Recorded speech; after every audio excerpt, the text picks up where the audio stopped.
আমাকে কবরে রাখা হবে। কবরে কতশো কত হাজার বছর থাকি এটা তো ঠিক নাই। তারপরে কিয়ামত হবে, কিয়ামতের হাসরের মাঠ হবে, আল্লাহ বিচারে বসবেন। সেদিন বিচার হলে বোঝা যাবে আমি কি পাই আর কি না পাই। তাহলে হাসরের বিচারের পরে বোধহয় আপনার পাওয়া না পাওয়া শুরু হবে নাকি?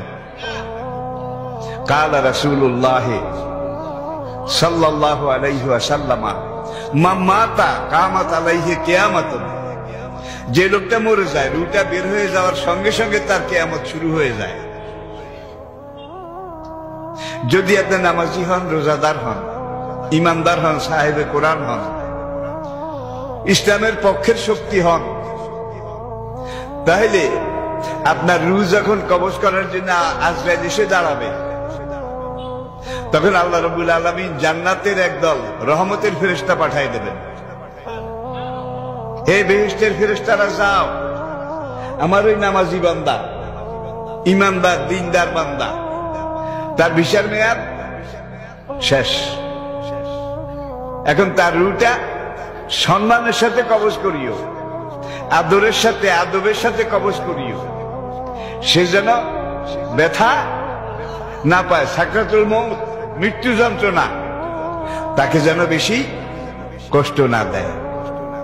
তখন আজরাইল তার জান কবজ করার জন্য যখন বুকের উপরে চেপে বসে, আল্লাহ পাক ওই জান্নাতের একদল ফেরেশতা তাদেরকে ওই মুরমুষ নেককার ইমানদার নামাজি লোকটার রগের ভিতর দিয়ে তার শরীরের ভিতরে ঢুকাই দেয়।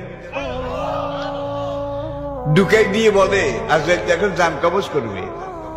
এটা বাস্তব, সবার জন্য অবধারিত। কুল্লু নাফসিন, সবাইকে মরতে হবে।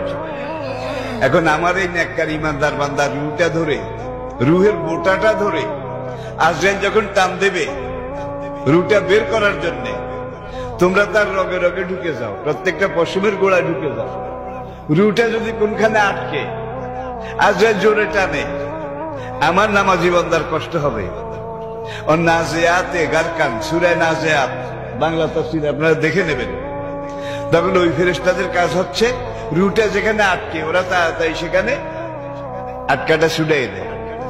গাছের বেত টেনে নামাইতে দেখছেন কিভাবে নামায়?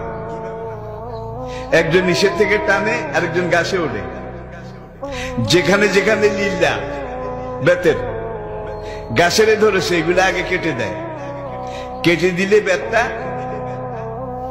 সহজেই নেমে আসে, ঠিক কিনা বলেন?